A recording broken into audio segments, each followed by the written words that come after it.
This is Anthony Castaneda for engineering interview. This is Ms. Chavez. Hi, Ms. Chavez. Hi, how are you? Is it okay if I can record this conversation for documentation purposes? Yes. Okay. So, to start off the interview, let's go into your educational background. Okay. So, what's the highest level education you have received? I currently have a master's degree in reading and curriculum instruction. And who is your present or most recent employer? Right now I'm employed with the Riverside Unified School District. Okay. Are you planning to leave or go up in your position as a teacher? Not currently. What accomplishments in your present position are you proud of? I think the most proud accomplishment is probably just my daily interaction with students and being able to see where they move on when they leave high school. I try to keep in touch with as many students as I can. So it makes me proud, and I feel like I've done a good job when I see that they've moved on in the world and they're being successful and ultimately happy. So when you have a problem, what is your first step on solving that problem? I try to just manage my time carefully. I try to prioritize my list of things to do in terms of what's the most important thing, or sometimes the most immediate thing. Obviously, my priority is my students in the classroom and making sure that my curriculum is doing what I need to be doing and doing what's in the best interest of the students. So sometimes when I feel overwhelmed because I do have a lot of other responsibilities on campus, I try to just prioritize and just do one thing at a time and try to take care of what's the most immediate need. Thank you for sharing that. It's definitely beneficial to me wanting to get into the teacher field. So have you found any ways to make your job easier or more rewarding? I think being able to delegate, like having teachers' assistants, so they can do some of the things that maybe you can give your time to things that you actually need to be there for, but having TAs be able to grade things that are pretty easy or enter things in the grade book or maybe distribute things around campus is probably the easiest way for me to kind of get lighten my workload a little bit and give them some sense of responsibility as well. How much workload would you say do you have on a daily basis? I think more of it's not necessarily a daily basis, even though I feel like every single day is busy from beginning to end. I feel like it kind of goes more with the unit. Like obviously when I collect an essay, that workload increases a ton. But when it's just maybe something simple like I'm grading notebooks or we're reading a story in class or we're working on some writing, then I feel like it's a lot less intense. Okay. Have you ever recognized a problem before your boss or others in the organization?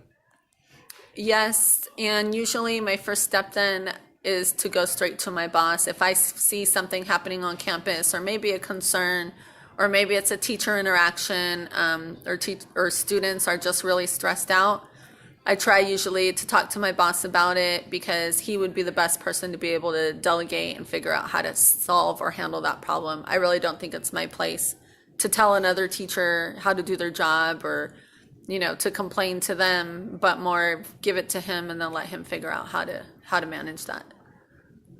Okay. Well, what do you find in your job that's better than what your job description is? What do you mean?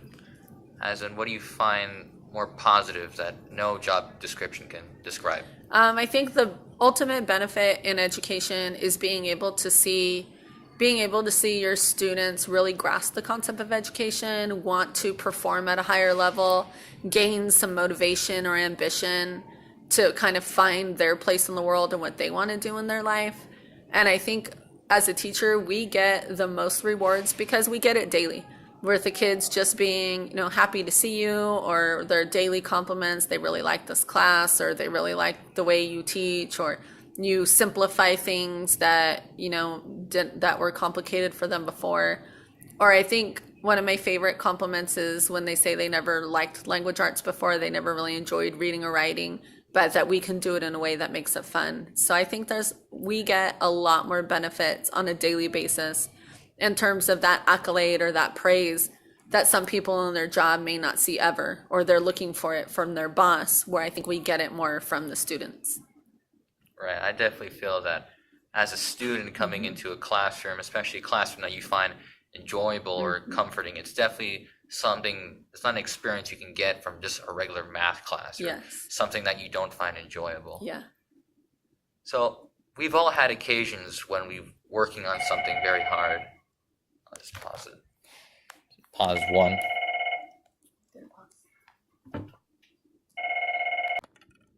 Continuation of engineering interview.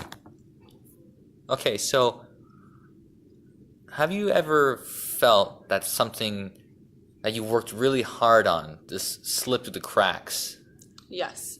I think that's with education and working with students, teenagers especially, you can have planned a unit so carefully down to the very T, only to be disheartened after when nobody enjoys it or nobody likes it, or they're just not on the same level as you in terms of the way they think about it. So sometimes that can be disheartening because you could take a lot of time, think about it from a teenage or a student point of view, and work really hard to make this something that's going to be a lesson that they really enjoy. And then when they don't, it does make you feel like you've just taken 10 steps back because you spent all this time trying to think about it from their point of view and they didn't even enjoy it anyway. Do you have any suggestions or ideas on how to make the teaching field any better? I think that if teachers really considered what they were doing in the classroom from a student's point of view, and also considering the fact that students are in 6 different classes a day, I know that sometimes we tend to think that our class is the most important, or we're only thinking through that lens, when if we open up and really consider that the students are tackling not just your subject, but 5 other subjects as well, and try to really kind of take that into consideration, it'll definitely build a better relationship between you and the students because they know that you genuinely do care about them. And it's also going to save you a lot of heartache from when you feel like the students aren't giving you their most, priority, because obviously they have other priorities in terms of school as well. Thank you for that.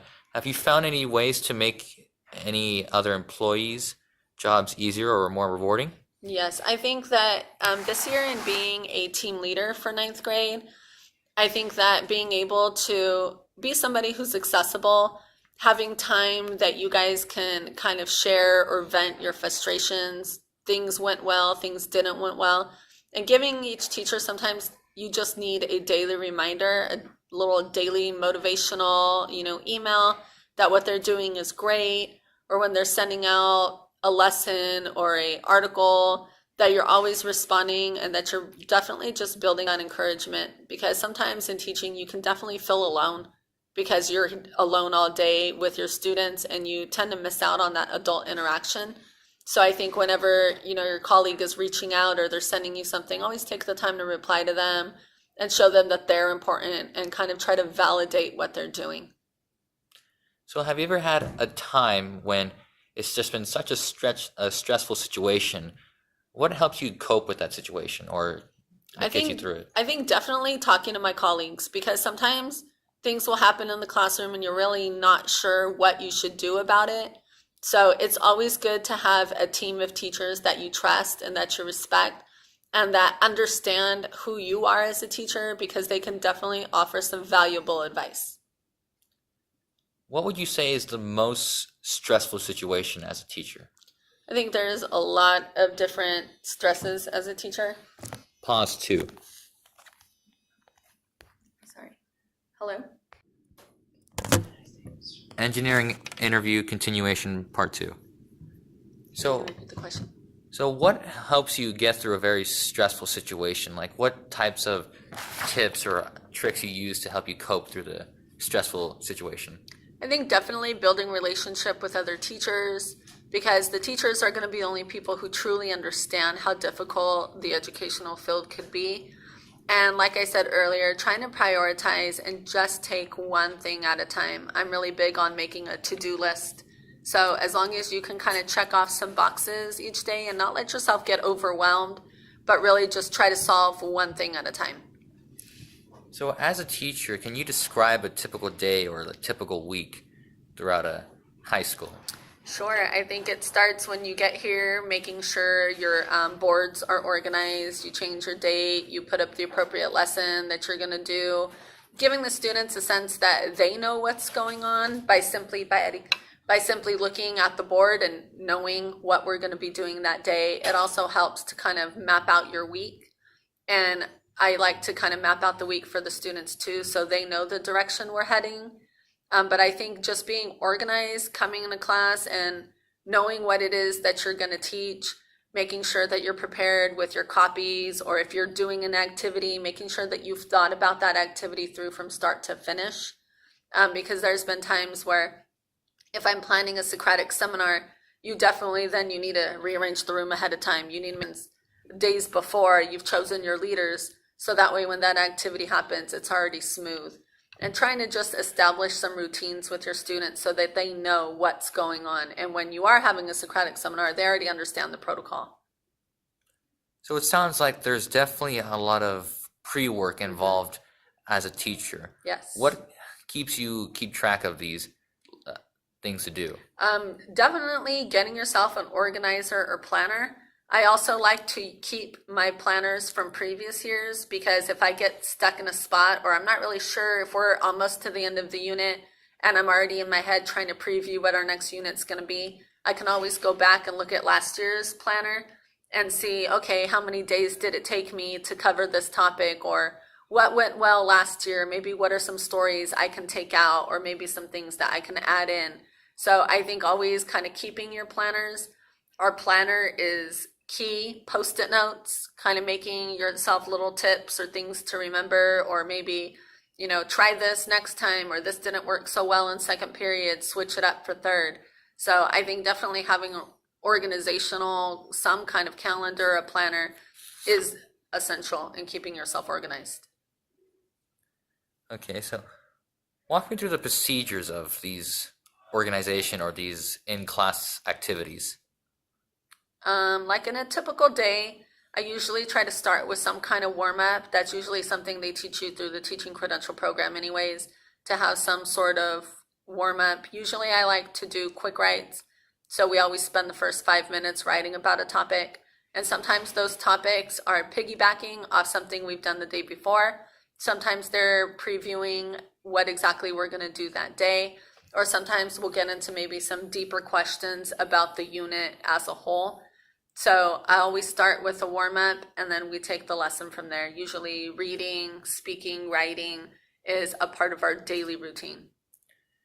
So is there any job experiences that you've had that has helped you in this position? I think just working with people is probably one of the most beneficial experiences you can have in any job. Knowing how to talk to different types of people, get to different levels, having that kind of empathetic lens to really kind of recognize where people are coming from. I know even working as a teenager, being able to really communicate and articulate what you're trying to say in any field is going to be essential. So all that experience just helped me more when I got into the teaching field, because I knew how to talk to people and be able to make people feel comfortable and be welcoming and be inviting and make them feel safe before you get into what it is you're trying to teach them. When you received training, was there any doubts you had before going into the teacher field? Absolutely, because when you're going through the teaching credential program, a lot of it can feel very, very philosophical. Like you see the way those professors want you to lay out a lesson. But then when you come and you're actually in front of the students and you're really working on your pacing or timing, sometimes those lessons don't work at all. So like I said earlier, you could have spent a lot of time creating a lesson that isn't even going to be effective, when sometimes the things you do off the fly, or all of a sudden you decide, you know what, let's just take a break from this and let's do something else. Sometimes you could really find more rewards in that, because the practice in actuality is a lot different than the way it looks through a book, or a book's advising you to do this. But really in the classroom, you really have to kind of feel it out for yourself in order to determine what's best. So when judging students' work or grading homework or essays, what factors or characteristics are you most important to you? For me, the most important aspect, I think, in English is the writing because it's a form of communication. So students, especially teenagers, they know how to communicate, but they know how to communicate more on a social level. So being able to code switch between your social level and your academic level is really what I want to see in the students. They can always articulate out loud. They can always speak, but then can they translate that into a formal essay where they're actually having to be a little bit obviously more formal and they're going to need to be more specific. So as I'm grading that, that's what I'm looking for. I'm looking for textual support. I'm looking for their word choice and how are they trying to integrate evidence with the text and what are they actually saying about it. So I'm always looking for the portion that's student written, not just the portion of them able to bring in quotes or outside sources, but what are they actually and truly saying? So, can you describe a time when you've worked very hard and at the end you had a great sense of achievement? I think probably a Socratic seminar gives you the greatest sense of achievement because it's where the teacher really steps back and isn't involved at all, and it's completely student led. And that's where you really get a feel for how deep your students are able to go in certain topics. You get a greater understanding of their point of view and how they maybe have interpreted things. And also what I really feel the most accomplishment is how they can apply novels and stories and pieces of writing into real life and their everyday life. So, can you describe some situations when you wished you had acted differently or used a different technique? Yes, I think sometimes for me personally, if I do feel overwhelmed or stressed out, sometimes I feel I let that affect me in the classroom as well. Like for instance, today I kind of counted as since I was out yesterday and I'm gonna be out again tomorrow, I kind of had an idea of what I wanted this day to be like, but it did not work out that way at all. So I always feel like when things go completely off my plan, like in one sense, it's okay. But in another sense, I feel like I get down on myself because I'm better than that, or I should have had them be more serious about certain things. And sometimes I just feel like I let that go because I'm already overwhelmed. So I'd rather do other work while even if they're messing around, well, at least they're quiet. So I think that's definitely something that I would need to work on. So, when dealing with an individual or a group, how can you determine when you are pushing too hard or you are putting too much of a high standard on students? Usually I could tell by their expression or the way they talk back to me. For instance, today I had a student who I could tell is very tentative in terms of his writing and test quality. He's a little bit worried about not his grades, but more of his performance in class. So when I see a student like that, and if I have to like kind of keep prompting, usually you can tell in a student if they're kind of annoyed or irritated or feel like you're treating them unfairly. You can definitely tell in the way that they respond back to you. So, when dealing with students, what helps you develop a relationship with these students? I just feel it's best to be open and honest and to be a real person. Because something that I thought in coming into a teacher, I guess I took all of the different characters I saw on TV, all the different movies about teaching, and I guess I let that guide the way I thought teaching actually was. And you have to come in looking very professional and being very professional. But sometimes I think that students just appreciate somebody who's real, somebody who's genuine, really and truly does care about them and their well-being, and somebody it's okay to be a person. You want to let your students know that you're a person as well, because they're going to open up and be ready for whatever lessons you throw at them. If you try to act too fake or you assume the role too much to have a teacher's persona, then they're not going to really see you as an authentic person. And then sometimes they're creating, then their assignments are based off what they think you want rather than what the standards say or what's truly valuable in some activities or lessons. So I think just being real, being open, being honest with them, and just being a genuine person is probably the best skills you can have in teaching. So, Ms. Chavez, as a well-liked teacher, how can you give advice to other teachers or teachers starting out in the teacher field that have a bad temper or aren't really used to having students that don't exactly do what they're told to do? I think that's sometimes in teaching, I think it's our own ego that definitely needs to be checked at the door. Just like the way we expect students to check their egos at the door, that has to be a two-way street. You don't want to assume the role as dictator. You want to assume the role as this, we're in collaboration. We're here to work together. I'm not here to be better than you, but I am here to guide you and to help you and to help further kind of be able to assess where you are currently so that I can see where you need to further go. So I think that sometimes teachers, especially if you have a negative attitude coming in, your students are definitely going to respond to that, and you're going to see that negativity either in class or through the work that they show. So I think definitely just try to keep it positive. Even if you yourself are a negative person, you need to remember that these are people too. They're also growing individuals, and you want to be a positive influence and force in their life. So how can you exactly determine when teachers or students really aren't helping each other, when our students may be causing their own failure, their own type of... I think you could definitely tell that in their work ethic. If they're turning in, if they are normally a student who tries hard and does their best, and then maybe they turn in something that's subpar, that's usually a red flag, some indication that something's going on with them. Maybe they truly didn't understand it. Maybe it was just their own laziness, but you can always tell in their work quality. But that's why I said it's important to establish kind of how each individual student is, because then it's easy to assess when something's going wrong with them. Whereas if you don't know your students at all, you'll never really have a true gauge if they're, performing well or if they're performing subpar.